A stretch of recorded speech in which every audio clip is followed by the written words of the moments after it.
Hello বন্ধুরা, তোমরা সবাই কেমন আছো? আশা করি খুব ভালো আছো। আমি চলে এসেছি মিষ্টি মামাম ইউটিউব চ্যানেলে আরও একটা মিনি ব্লগ নিয়ে। আজ দুপুরে একটা ভিডিও পোস্ট করেছিলাম। ভিডিওটা ছিল আমরা যে হোটেলে রয়েছি সেই হোটেলের রুম থেকে একটি হুটখোলা গাড়ির ভিডিও পোস্ট করেছিলাম। এই হচ্ছে সেই হুটখোলা গাড়ি, যে গাড়ি করে আমরা আজ রওনা দিয়েছিলাম গরুমারা অভয়ারণ্যের উদ্দেশ্যে। এই গাড়িটা কিন্তু আমরা বর্ধমান থেকে মূর্তি আসার আগেই আমরা যে হোটেলে ছিলাম সেই হোটেলের মারফত আমরা বুকিং করে নিয়েছিলাম। এই গাড়িটার ভাড়া ছিল হচ্ছে ৩৬০০ টাকা, কিন্তু যা টোল ট্যাক্স বা যা কিছু খরচ সেটা কিন্তু ওনারাই দিয়েছেন, আমাদের কিন্তু এক্সট্রা কোনো কিছু টাকা দিতে হয়নি। গাড়িটার জার্নিটা ভীষণ আনন্দের ছিল, মাম্মাম তো খুব আনন্দ পেয়েছে, তার সঙ্গে আমরা প্রচুর এনজয় করেছি। ইনি হচ্ছেন আমাদের গাইড। ইনি গরুমারা অভয়ারণ্যে যাওয়ার সময় যদি কোনো পশু বা পাখি দেখতে পাচ্ছিলেন আমাদেরকে ইনফর্ম করছিলেন। তো যাই হোক, আমরা মজা নিচ্ছিলাম।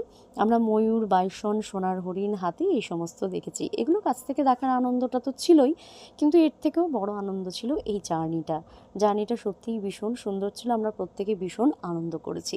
যারা ডুয়ার্স এসেছো, গরুমারা অভয়ারণ্যে এসেছো, তারা তো জানোই এই জার্নিটার মধ্যেই কিন্তু এনাদের এখানকার একটি আঞ্চলিক নৃত্য উপস্থাপন করা হয়, সেটা ভীষণ সুন্দর ছিল। কিন্তু আমরা যখন ওখানে পৌঁছেছি প্রায় সন্ধে হয়ে গিয়েছিল, তাই বেশিক্ষণ আমরা দেখতে পারিনি, তবু কিছুটা আনন্দ উপভোগ আমরা করেছি। আর মাম্মাম তো প্রায় নাচতেই শুরু করে দিয়েছিল আমার সঙ্গেই, খুব আনন্দ পেয়েছিল। কিন্তু যেহেতু সন্ধে হয়ে যাচ্ছিল তাই আমরা আর বেশি রিস্ক নিইনি, আর একটু মেঘমেঘও করেছিল, তাই আমরা যত তাড়াতাড়ি সম্ভব বেরিয়ে পড়েছিলাম এই সেই সুন্দর নৃত্যটা।